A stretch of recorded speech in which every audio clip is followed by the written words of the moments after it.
All right, let's take a deep breath. Hey, that was your inspiratory reserve volume. And in this video, I'm going to show you all of those volumes and capacities. If you're trying to learn a diagram like this, and you see that and you think, how am I supposed to remember all of these different names and why do they have so many different categories for the amount of air that we breathe? In this video, I'm going to explain it and organize it in a way that makes perfect sense to you so you can remember it for your test or quiz or for your job if you need it. It's time to learn lung volumes and capacities. So let's jump to the whiteboard and get started. Now, whenever we represent our lung capacities and lung volumes, we always do it on a graph like this. On our vertical axis, we're going to have the volume of air in our lungs at any given time, and the graph will range from 0 liters all the way up to about 6 liters, which will be the maximum amount of air that we can have in our lungs at a time. And during normal, kind of regular passive breathing, where you're not thinking about breathing, you're going to have some air coming in and coming out, and coming in and coming out.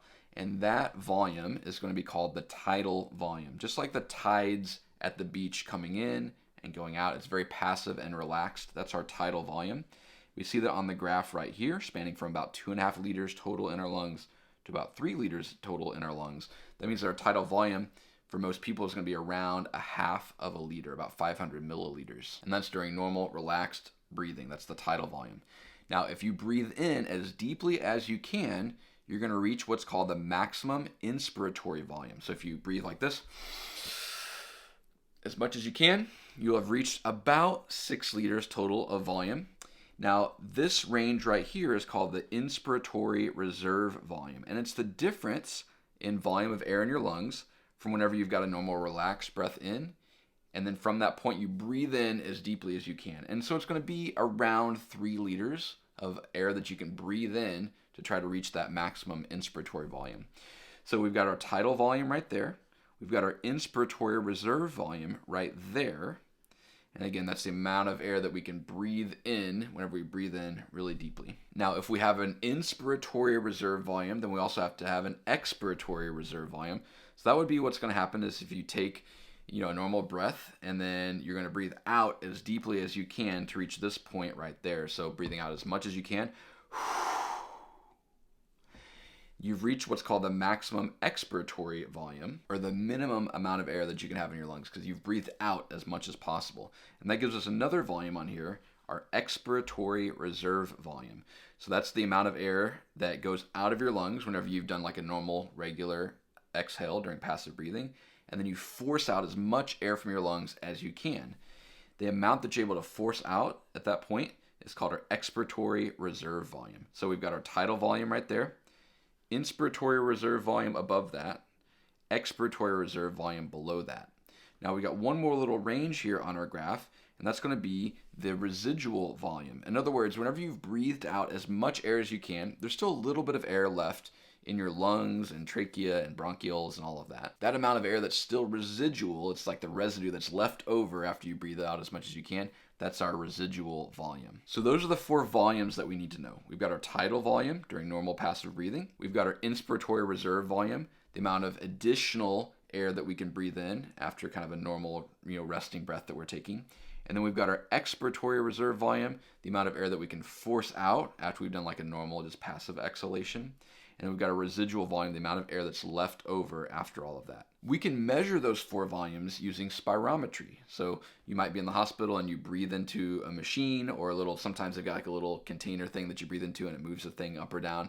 They're measuring your different lung volumes. So we can measure those lung volumes directly using a spirometer, and we can use those lung volumes to calculate lung capacities. The first lung capacity that we're going to label here is going to be our total lung capacity, and that's when you add everything up. So if you know your inspiratory reserve volume, your tidal volume, your expiratory reserve volume, and your residual volume, you add all those up, you get your total lung capacity. And again, for most people, that's going to be right around 6 liters of air. The next 2 capacities we can get by splitting these volumes in half. We're going to take the top 2 volumes and call that their inspiratory capacity, and then we'll take the bottom 2 volumes and call that something else. So our inspiratory capacity will be our inspiratory reserve volume plus our tidal volume. So we add these top 2 volumes up to get our inspiratory capacity. And that's going to be the total amount of air that we can potentially breathe in after a normal exhalation. So we've exhaled normally, and we were at this point right here, and then we're going to breathe in as much as we can from that point, We've passed our tidal volume, and then we're past our inspiratory reserve volume. So that's our inspiratory capacity. And then we've got the bottom two volumes together, which are going to form the functional residual capacity. The word functional there is referring to this kind of normal breathing in the tidal volume. So we've kind of done a normal breathe out. How much is residual after normal breathing? The residual volume was how much residual air is there in your lungs after you've exhaled as much as you can. But the functional residual capacity is how much air is left in your lungs after you've done kind of a normal passive exhalation. It's the residual air left after that. And again, the way that I organize these in my brain is I think of, okay, I'm going to split these 4 volumes up. The top 2 volumes together make our inspiratory capacity, and the bottom 2 volumes together make our functional residual capacity. Of course, if you add them all up, you've got total lung capacity. And there's one more capacity we need to know, and that is our vital capacity. So when I think of vital, I think of living, like vitality. Vida means life in Spanish. So the amount of air that we need in order to live, to do that we can breathe in and out, that we have the capability of doing that. That's our vital capacity. And that's going to be the top 3. It's basically everything except for the residual volume. So if you breathe in as much as you can, and then from there you breathe out as much as you can, the amount that you breathed out there is going to be your vital capacity. So do your vital capacity with me real quick. So go all the way in. Now breathe all the way out.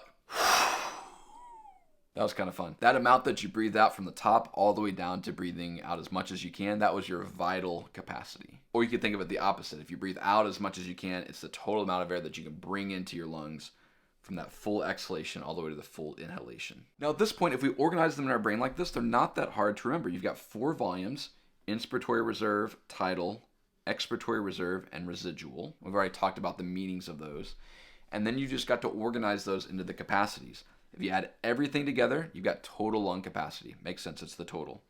If you divide the top 2 and the bottom 2, you've got inspiratory capacity and functional residual capacity. And if you take the top 3, the 3 that you can control whenever you're breathing in and out, you've got your vital capacity. Now another way that we often represent this is going to look like this, where we've got kind of a squished graph here, and then we've got these boxes on either side. So I'm going to go through this quickly, but you might see this in diagrams that you're learning. So we've got our tidal volume right there. We've got our inspiratory reserve volume above that. Of course, we've got expiratory reserve volume below that, and then our residual volume below that. And so on the left side, a lot of times we'll have the volumes, and each of those volumes is one little section of our graph. And then on the right, we'll represent our capacities. So the total lung capacity is everything all together. Then we have our inspiratory capacity, which is going to be those top 2, the tidal volume and the inspiratory reserve volume. Then we've got our functional residual capacity, which is our expiratory reserve volume as well as our residual volume. And again, that's just the 4 volumes split up where it's the top 2 and the bottom 2.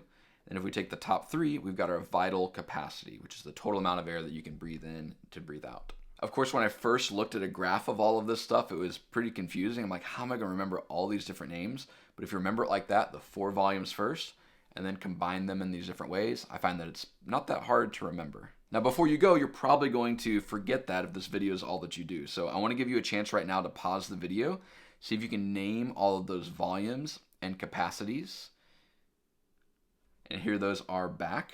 And let's go back to our other diagram. And again, pause the video, see if you can label all of those. And by doing this active recall, it's going to help cement it into your brain so you can remember it for your test quiz, whatever you need.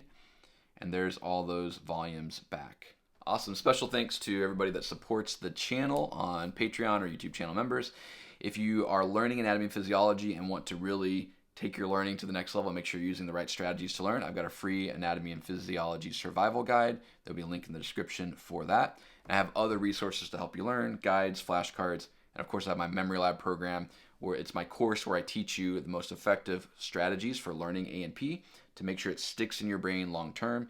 Whether you're learning A&P or you're going into nursing or you're going into massage therapy or EMT, whatever it is that you're learning, I help you learn how to learn it way more effectively. So hopefully this video was helpful. Hopefully you can take a deep breath as you're learning the respiratory system. And here's another video that the algorithm thinks might be helpful in your learning of anatomy and physiology. And I'll see you in the next video.